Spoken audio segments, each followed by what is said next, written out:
Hello everyone, स्वागत है आप सभी को आपके प्यारा सा यूट्यूब चैनल कृतज्ञ क्लासेस पे। सो बच्चों, आज की इस वीडियो में हम लोग साइंस के MVVI ऑब्जेक्टिव क्वेश्चन को करने वाले हैं। कल के क्लास में हम लोगों ने SST के ऑब्जेक्टिव को किए थे, जिसमें कि 50 ऑब्जेक्टिव को कराया गया था और चुन कर लाया गया प्रश्न था। उसी तरह से आपको बताया था कि नेक्स्ट क्लास में साइंस का आएगा। तो आज हम लोग साइंस के 50 ऑब्जेक्टिव को करेंगे और इसमें से 40 का वादा करने वाले हैं। साइंस का है जो कि 4 से 5 वीडियो आएगा एक सीरीज में, और आपको है जो कि यहाँ से एकदम 40 में बात करें तो नहीं तो 35 ऑब्जेक्टिव यहाँ से आपको डायरेक्ट फाइनल एग्जाम में देखने को मिलेगा। तो जल्द से आप लोग अपने दोस्तों के पास शेयर कर दीजिए और टारगेट 2024 के प्लेलिस्ट से आप लोग वीडियो नहीं देखे होंगे तो प्लेलिस्ट में जाइए और पहला प्लेलिस्ट मिलेगा टारगेट 2024, जो कि अपना न्यू बैच अभी चल रहा है। इसी में आपको वीडियो मिलेगा, वहां से देख लीजिएगा। तो शुरू करते हैं। जल्द से पहले शेयर कर दीजिए और कंफर्म कर दीजिए कि ऑडियो और वीडियो क्लियर है। ऑडियो और वीडियो क्लियर है, जल्द से आप लोग कंफर्म कर दीजिए। तो हम लोग शुरू करते हैं क्लास को। चलिए शुरू करते हैं। यदि आप चैनल पे पहली बार आए होंगे तो सब्सक्राइब कर लीजिएगा। यहाँ पे पहला क्वेश्चन है, किसी उत्तल लेंस की फोकस दूरी हमेशा होती है। उत्तल लेंस की बात किया है तो उत्तल लेंस की फोकस दूरी बताइए। उत्तल लेंस की फोकस दूरी क्या होगी? पॉजिटिव, नेगेटिव, पॉजिटिव या नेगेटिव दोनों, या इनमें से कोई नहीं? तो आपको पता है क्या होगा इसका फर्स्ट का आंसर? कमेंट बॉक्स में बताते चलिए। तो जो उत्तल लेंस की फोकस दूरी होता है यह हमेशा पॉजिटिव होता है, positive, option number A. Next यहाँ पे क्वेश्चन है, किसी शब्द कोश में पाए गए छोटे अक्षरों के पढ़ते समय आप निम्न में से कौन सा लेंस पसंद करेंगे? अक्षर कैसा है बच्चों? तो छोटा अक्षर है, और छोटा अक्षर को पढ़ना है तो इसमें हम लोग यूज करेंगे 50 सेंटीमीटर फोकस दूरी का एक उत्तल लेंस। यहाँ पे देख लेंगे, ऑप्शन में ही गलत है। 5 सेंटीमीटर इसे कर लेंगे या 50? ऑप्शन में यहाँ पे गलत है, इसका सी आंसर होना चाहिए कि 5 सेंटीमीटर फोकस दूरी का उत्तल लेंस। यहाँ पे शायद 5 सेंटीमीटर होगा, इसे कंफर्म कर देंगे। अगला देखिए क्वेश्चन, मोटर गाड़ी के चालक के सामने सामान्यतः लगा रहता है, जो गाड़ियों में साइड मिरर के रूप में दर्पण लगा रहता है, वह कौन सा दर्पण लगा रहता है? जल्द से बताइए। इसका आंसर क्या होगा? 3 का। कौन सा दर्पण रहता है? एकदम बउआ वाला प्रश्न पूछ दिया है, इसमें तो गलत नहीं होना चाहिए। कौन सा दर्पण होता है? तो वह उत्तल दर्पण, ऑप्शन नंबर बी। अगला क्वेश्चन देखिए, नेक्स्ट है, एक व्यक्ति समतल दर्पण की ओर 4 मीटर पर सेकेंड की चाल से आ रहा है। 4 मीटर पर सेकेंड की चाल से आ रहा है। देखिए, व्यक्ति को समतल दर्पण में बना अपना प्रतिबिंब किस चाल से आता हुआ प्रतीत होगा? वह समतल दर्पण के सामने आ रहा है तो किस चाल से प्रतीत होगा? तो 8 मीटर पर सेकेंड के चाल से इसे प्रतीत होगा। ऑप्शन नंबर सी यहाँ पे करेक्ट आंसर है। नेक्स्ट है कि नेत्र लेंस की फोकस दूरी बढ़ जाने से आंख में उत्पन्न दोष होता है। चलिए बताइए, इसका 5 का आंसर क्या होगा? नेत्र लेंस की फोकस दूरी में क्या हुआ है? तो नेत्र लेंस की फोकस दूरी बढ़ गया है। तो बढ़ने के कारण कौन सा दृष्टि दोष होगा? जल्द से आप लोग 5 का कमेंट कीजिए। तो बढ़ गया मतलब कि हो जाएगा दूर दृष्टि दोष। दूर दृष्टि दोष होगा, दीर्घ दृष्टि दोष इसका राइट आंसर है। दीर्घ दृष्टि दोष में क्या होगा? तो फोकस दूरी बढ़ गया है, यानी कि उसे दूर का वस्तु दिखाई देगा लेकिन निकट का वस्तु दिखाई नहीं देगा। ऑप्शन नंबर यहाँ पे बी राइट आंसर है। अगला है कि दूर दृष्टि दोष वाले व्यक्ति द्वारा जिस चश्मे का प्रयोग किया जाता है उसमें लगे लेंस होते हैं। जिस चश्मे का हम लोग यूज करेंगे, कौन सा दृष्टि दोष है? दूर दृष्टि दोष। तो आपको ट्रिक भी बताए थे कि 2 पर 3 वाला और 3 पर 4 वाला। देखिए, दूर है 2 अक्षर वाला तो 3 अक्षर वाला लगा देंगे उत्तल लेंस, और 3 अक्षर वाला यहीं पे निकट दृष्टि दोष रहेगा तो 4 वाला अवतल लेंस। यहाँ पे क्या आंसर होगा? तो उत्तल लेंस होगा। अगला क्वेश्चन देखिए, 7 नंबर क्वेश्चन है, विद्युत आवेश की इकाई है। आवेश की इकाई पूछा है। ये भी एकदम सिंपल सा प्रश्न है और इम्पोर्टेंट प्रश्न है। जो भी प्रश्न है एकदम बोर्ड का सिलेक्टेड प्रश्न आप लोगों के लिए चुन कर लाया गया है। जितना भी हो सके आप लोग जो भी ग्रुप वगैरह में ज्वाइन है वहां पे शेयर कर दीजिएगा और जल्द से आंसर बताइए। 7 का क्या होगा? विद्युत आवेश की इकाई। तो आवेश का एसआई मात्रक आपको पता है कूलम्ब होता है ये। नेक्स्ट क्वेश्चन देखिए, विद्युत आवेश 2 प्रकार के होते हैं जिन्हें हम धन तथा ऋण आवेश जिसे धन तथा ऋण आवेश माना जाता है। यह नामकरण किया था वह है। चलिए बताइएगा, विभुत आवेश का नामकरण किसने किया था? ऋण आवेश और धनावेश होता है, इसका नामकरण किसने किया था? 8 का आप लोग जल्द से आंसर बताइए, किसने नामकरण किया था? विभुत आवेश दो प्रकार के होता है, धन और ऋण। इसका नामकरण किसके द्वारा किया गया था? जल्द से आप लोग 8 नंबर क्वेश्चन का आंसर बताइए, कौन नामकरण किया था? तो बेंजामिन फ्रैंकलिन ने किए थे। आगे देखिए, क्वेश्चन है कि एक पदार्थ को 1 कूलम्ब धन आवेश में आवेशित किया गया है। कितना कूलम्ब आवेश है? तो 1 कूलम्ब धन आवेश से आवेशित किया गया है। इस आवेश में पदार्थ से जो इलेक्ट्रॉन निकल गए उनकी संख्या होगी। धन आवेश से उसे आवेशित किया गया है तो इलेक्ट्रॉन निकलेगा, उसका संख्या क्या होगा? तो 6.25 गुना 10 के पावर 18 होगा। तो 9 के देख लेंगे आंसर क्या होगा, तो ऑप्शन नंबर ए हो जाएगा, ऑप्शन नंबर ए। अगला क्वेश्चन है यहाँ पे, किसी विद्युत बल्ब पर 220 वोल्ट तथा 100 वाट अंकित है, जब इसे 110 वोल्ट पर प्रचालित करते हैं इसके द्वारा उपयुक्त शक्ति होती है। एकदम सिंपल प्रश्न है और कई बार एग्जाम में पूछा गया है। 10 का आप लोग जल्द से बताइए आंसर क्या होगा? तो सिंपल है, 50 वाट हो जाएगा, ऑप्शन नंबर सी। नेक्स्ट है कि विद्युत चुंबकीय प्रेरण की परिघटना यह किस पर आधारित होती है? विद्युत चुंबकीय प्रेरण की घटना के बारे में पूछा है, बताइए यह किस पर होती है? तो कुंडली तथा चुंबक के बीच आपेक्षिक गति के कारण कुंडली में प्रेरित विद्युत धारा उत्पन्न करना, सी इसका राइट आंसर है। नेक्स्ट है कि विद्युत जनित्र का सिद्धांत आधारित है। चलिए इसका बताइए, विद्युत जनित्र का सिद्धांत पूछा है, यह किस पर आधारित होता है? 12 का जल्द से आप लोग आंसर कमेंट कीजिए, किस पर होता है? तो विद्युत चुंबकीय प्रेरण पर, ऑप्शन नंबर यहाँ पे सी राइट आंसर है, ऑप्शन सी बिल्कुल इसका करेक्ट है। अगला है कि लघु पतन के समय परिपथ में विद्युत धारा का मान, लघु पतन के समय क्या होता है? 13 का आप लोग आंसर कमेंट कीजिएगा। लघु पतन के समय परिपथ में विद्युत धारा का मान बहुत अधिक बढ़ जाता है। यहीं पे अतिभारण की बात करें तो अतिभारण के समय कम हो जाता है, तो यहाँ पे हो जाएगा right answer, option number C.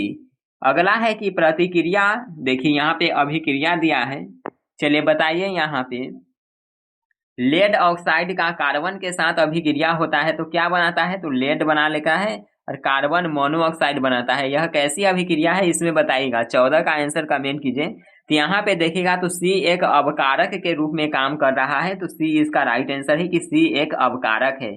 Next, निम्न धातुओं में से कौन NaOH के विलयन से हाइड्रोजन गैस देता है? देखिए सोडियम हाइड्रोक्साइड के विलयन की बात करें तो सोडियम हाइड्रोक्साइड के विलयन से, चलिए सोडियम यहाँ पे है OH के साथ अभिक्रिया करता है, एल्कोहल समूह में आ जाएगा, तो देखिएगा हाइड्रोजन गैस देता है। कौन इसमें से देगा? 15 का बताइए जल्द से आप लोग आंसर कमेंट कीजिए। तो जब एल्युमिनियम का अभिक्रिया हम लोग कराएंगे, एल्युमिनियम का अभिक्रिया यहाँ से होगा तो हाइड्रोजन गैस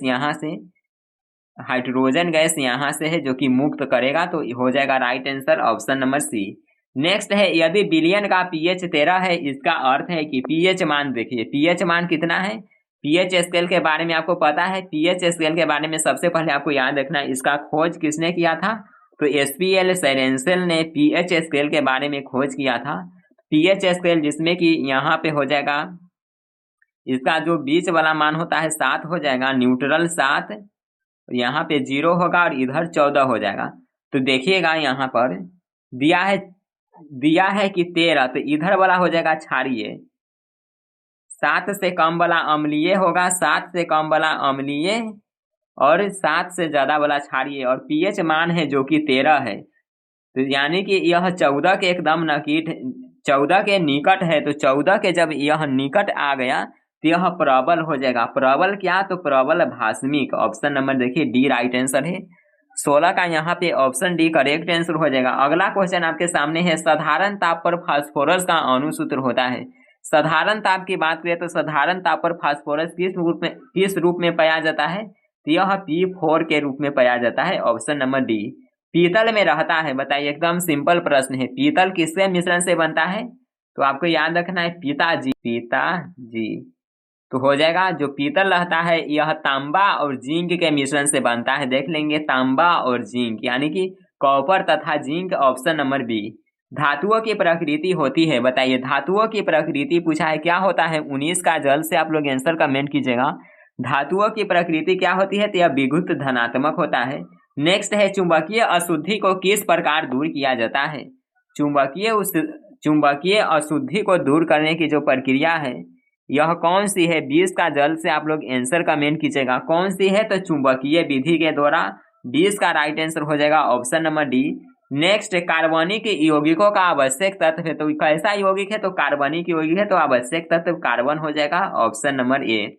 नेक्स्ट यहाँ पे क्वेश्चन दिया है अक्रिय तत्व कौन है? इनमें से बताइए कौन अक्रिय तत्व है? तो हीलियम हीलियम है अक्रिय तत्व, option number B right answer हो जाएगा। ज्यादा डिस्कस नहीं करते हैं और अगला क्वेश्चन यहाँ से एक क्वेश्चन है जो कि हर बार पूछता ही है। देखिए दिया है एल्कीन, तो यहाँ पर आपको याद रखना है एक होता है एल्केन और एल्कीन और एक होता है एल्काइन। तो सबसे पहले एल्कीन की बात करें तो इसमें जोर देना है, एल्केन में जोर देना है और अगला को एकदम छोड़ देना है और उसके बाद घटा देना है। तो एल्केन के पूछे तो CnH2n+2 होगा और एल्कीन के पूछे तो CnH2n, इसमें जुटेगा न घटेगा, यानी कि इसका right answer option number A हो जाएगा। और एल्काइन के पूछे तो -2 वाला होगा ऑप्शन सी, यहाँ पर ए करेक्ट आंसर है। आगे देखिए अगला क्वेश्चन आपके सामने है 24 नंबर। अपमार्जक बनाने में उपयोग होता है, अपमार्जक बनाने में किसका उपयोग होता है? तो इसमें एल्कोहल का यूज होता है, एल्कोहल का यूज होता है सी। नेक्स्ट क्वेश्चन आपके सामने है कि आवर्त सारणी के 7A के तत्व है, 7A के तत्व क्या है? 7A के तत्व बताइएगा तो हाइड्रोजन कहलाते हैं। नेक्स्ट दिया है कि आवर्त सारणी में बाएं से दाएं जाने पर प्रकृतियों के बारे में कौन सा कथन असत्य है? बाएं से दाएं जाते हैं, बाएं से दाएं जाने पर यहाँ पे असत्य कथन पूछा है, जल्द से आप लोग बताइए 26 का आंसर बताइए। ऑप्शन ए है कि तत्वों की धात्विक प्रकृति घटती है, ऑप्शन बी संयोजकता इलेक्ट्रॉनों की संख्या बढ़ जाती है, ऑप्शन सी है कि परमाणु आसानी से इलेक्ट्रॉन का त्याग करते हैं, ऑप्शन डी है इनके ऑक्साइड अधिक अम्लीय हो जाते हैं। 26 का आप लोग जल्द से आंसर कमेंट कीजिए क्या होगा। 26 का आंसर बताइएगा, इसमें से कौन होगा 26 का जल्द से आंसर बताइए। तो चलिए एक तो SW के रूप में होना चाहिए क्योंकि सोशल साइंस में भी दिए थे और वहां पर यदि आप लोग आंसर नहीं बताए हैं और सोशल साइंस के वीडियो को नहीं देखें तो जरूर देखेगा। और 26 का आपको कमेंट बॉक्स में बताना है, जो स्टूडेंट सही बताएगा उसका एकदम टॉप में कमेंट रहेगा, नाम उसका एकदम पूरा ID आपको दिखेगा टॉप में, आपका जो YouTube का ID है वह टॉप में दिखेगा, उसे पिन कर देंगे। तो सही उत्तर इसके लिए आपको बताना है 26 का। अगला है कि प्रकाश संश्लेषण की क्रिया में उत्पन्न होता है, प्रकाश संश्लेषण की क्रिया में किसकी उत्पन्नता होती है? तो इसमें है जो कि कार्बोज उत्पन्न होता है। अगला है अंडाणु निषेचित होता है, तो यह फैलोपियन नलिका से निषेचित होता है, ये सभी नहीं होगा, इसका राइट आंसर है option number C. Next question है श्वसन की क्रिया होती है, श्वसन की क्रिया इसमें से किसमें होगा? ऑप्शन ए साइटोप्लाज्म में, उसके बाद यहाँ पे है माइटोकॉन्ड्रिया में, सी है राइबोसोम में और डी है हरित लवक में। 29 का आप लोग जल्द से आंसर बताइए क्या होगा 29 का आंसर। तो यह श्वसन की क्रिया की बात किया है तो माइटोकॉन्ड्रिया में हो जाएगा, ऑप्शन नंबर बी आपका आंसर आ रहा है, तो बिल्कुल करेक्ट है। और अभी तक आप लोग शेयर नहीं किए हो तो शेयर कर दीजिए, दबा करके अपने दोस्तों के पास शेयर कीजिए। दिया है कि एक स्वच्छ मनुष्य में प्रकुंचन एवं अनुशीतलन दाब होता है, तो यह तो 120/80 होता है, option number A right answer हो जाएगा 30 का 120/80। अगला देखिए पतियों का मुरझाना किस पादप हार्मोन के कारण संभव हो पाता है? तो पतियों का मुरझाना है यह किस हार्मोन के कारण होता है? 31 में पूछा है किस हार्मोन के कारण होता है, तो साइटोकाइनिन के कारण यह होता है, ऑप्शन नंबर बी हो जाएगा। अगला क्वेश्चन आपके सामने है कि कौन सा पादप नियंत्रक फल बेचने वालों द्वारा उपयोग किया जाता है? तो फल बेचने वाला उपयोग करता है किसका करता है? तो इथाइलिन का यूज करता है, ऑप्शन यहाँ पे देखेंगे तो सी राइट आंसर हो जाएगा। अगला क्वेश्चन आपके सामने है 33 नंबर। कार्बनिक यौगिक में कार्बन की संयोजकता होती है, कार्बनिक यौगिक में कार्बन की संयोजकता बताइए कितना होता है? कार्बन का संयोजकता कितना होता है? तो कार्बन का संयोजकता होता है 4, ऑप्शन नंबर बी। एड्स रोग का प्रमुख कारण क्या है? एड्स का कारण पूछा है, 34 नंबर का आंसर आप लोग कमेंट कीजिए। तो इसका जो मुख्य कारण हो जाएगा असुरक्षित यौन संपर्क, ऑप्शन नंबर ए बिल्कुल करेक्ट आंसर है। आगे देखिए क्वेश्चन है कि चमगादड़ एवं पक्षी के पंख किस प्रकार के अंग के उदाहरण है? चमगादड़ और पक्षी के पंख, तो चमगादड़ और पक्षी के जो पंख हो जाएगा यह कैसा अंग होगा? 35 का आपको आंसर बताना है, बताइएगा। चमगादड़ और पक्षी के पंख, यह समजात अंग के अंतर्गत आ जाएगा। अगला है कि वे अंग जिनकी उत्पत्ति तथा मूल रचना में तो समानता होती है किंतु कार्य के अनुसार उनकी बाह्य रचना में परिवर्तन हो जाता है, ऐसे अंगों को कहते हैं। 36 नंबर का आंसर बताइए, क्या कहेंगे? चलिए 36 का आप लोग आंसर बताइए। अभी क्या बताए? 35 का तो समजात अंग हो जाएगा। और वे अंग जिनकी उत्पत्ति तथा मूल रचना में तो समानता होती है किंतु कार्य के अनुसार उनकी बाह्य रचना में परिवर्तन हो जाता है, तो ये अंग समजात अंग होगा। 36 का राइट आंसर हो जाएगा ए। अगला क्वेश्चन आपके सामने पेश करते हैं। चलिए अगला क्वेश्चन यहाँ पे है 37 नंबर, कृत्रिम पारितंत्र का उदाहरण है। यहाँ पे देखिएगा कृत्रिम पारितंत्र पूछा है, बायोलॉजी का क्वेश्चन है। जल्द से आप लोग आंसर बताइए 37 का। कौन इसमें कृत्रिम पारितंत्र का उदाहरण है? तो वन तालाब नहीं होगा, झील तालाब भी नहीं होगा, बगीचा खेत, तो बिल्कुल यही हो जाएगा ऑप्शन नंबर सी। अगला है कि प्रकृति में ऊर्जा का मुख्य स्रोत क्या है? ये भी बउआ वाला प्रश्न पूछ दिया, कुछ इसमें दम ही नहीं है, लेकिन आपको ध्यान देना है, एकदम सिलेक्टेड प्रश्न आप लोग के लिए लाया गया है, तो पूरा आपको अंत तक देखना है। मात्र तो 10 क्वेश्चन रह गया है, 12 क्वेश्चन और ही। प्रकृति में ऊर्जा का मुख्य स्रोत क्या है? तो सूर्य इसका राइट आंसर है। वनों के संरक्षण के लिए निम्न में से किन प्रक्रियाओं को नियंत्रित करने की आवश्यकता है? वन की सुरक्षा करना है तो इसके लिए क्या क्या अपनाना पड़ेगा? ऑप्शन ए है कि पेड़ों की अंधाधुंध कटाई, बिल्कुल नहीं। ऑप्शन बी दिया है अतिचारण, ये भी नहीं करना चाहिए, न ही खनन करना चाहिए। तो इनमें से सभी दिया है कि वनों के संरक्षण के लिए निम्न में से किन प्रक्रियाओं को नियंत्रित करने की आवश्यकता है, यानी कि नियंत्रित करने के लिए पूछा गया है, तो ये सभी पर नियंत्रण करना पड़ेगा। पेड़ों की अंधाधुंध कटाई को बंद करना पड़ेगा, अतिचारण को भी बंद करना पड़ेगा और खनन को भी बंद करना पड़ेगा, यानी कि इनमें से सभी। अगला है यहाँ पे, वे पदार्थ जो जैविक प्रक्रम द्वारा अपघटित हो जाते हैं उसे क्या बोलेंगे? जो जैविक प्रक्रम द्वारा अपघटित हो जाते हैं वह जैव निम्नीकरण पदार्थ हो जाएंगे। नेक्स्ट है, आमीटर के निम्नलिखित में से किसे मापा जाता है? आमीटर, आमीटर से क्या मापते हैं? आमीटर से क्या मापा जाता है? तो धारा को मापा जाता है आमीटर से। अगला क्वेश्चन है, वह उपकरण जो विद्युत ऊर्जा को यांत्रिक ऊर्जा में बदलता है होता है। जो विद्युत ऊर्जा को यांत्रिक ऊर्जा में बदलेगा, जनरेटर बिल्कुल नहीं, विद्युत मोटर, ये भी देखिए विद्युत मोटर है, जनरेटर तथा विद्युत मोटर दोनों। बताएगा जो विद्युत ऊर्जा को यांत्रिक ऊर्जा में बदलता है। 42 का जल्द से आप लोग आंसर कमेंट कीजिए, क्या होगा? जो कि विद्युत ऊर्जा को यांत्रिक ऊर्जा में बदलेगा, तो जनरेटर नहीं, विद्युत मोटर होगा। इसका option number B correct answer है। अगला है, प्लाज्मोडियम में किस विधि द्वारा जनन होता है? यहीं पे अमीबा की बात करें तो अमीबा में बहुखंडन या द्विखंडन कर सकते हैं, और प्लाज्मोडियम के बात करें तो इसमें हो जाएगा बहुखंडन। अगला क्वेश्चन देखें नेक्स्ट। चलिए तो अगला है कि निकट दृष्टि दोष को निम्नलिखित में से किस लेंस के द्वारा हटाया जाता है? तो ये तो आपको पहले ही बता दिए हैं ट्रिक कि 2 पर 3 और 3 पर कितना? तो 3 पर 4। देख लेंगे आप लोग आंसर और कमेंट कर देंगे। अगला है कि पौधों में जनन अंग कहाँ पाए जाते हैं? पौधे में जो जनन अंग पाया जाता है यह पुष्प में, यानी कि फूल में पाया जाता है।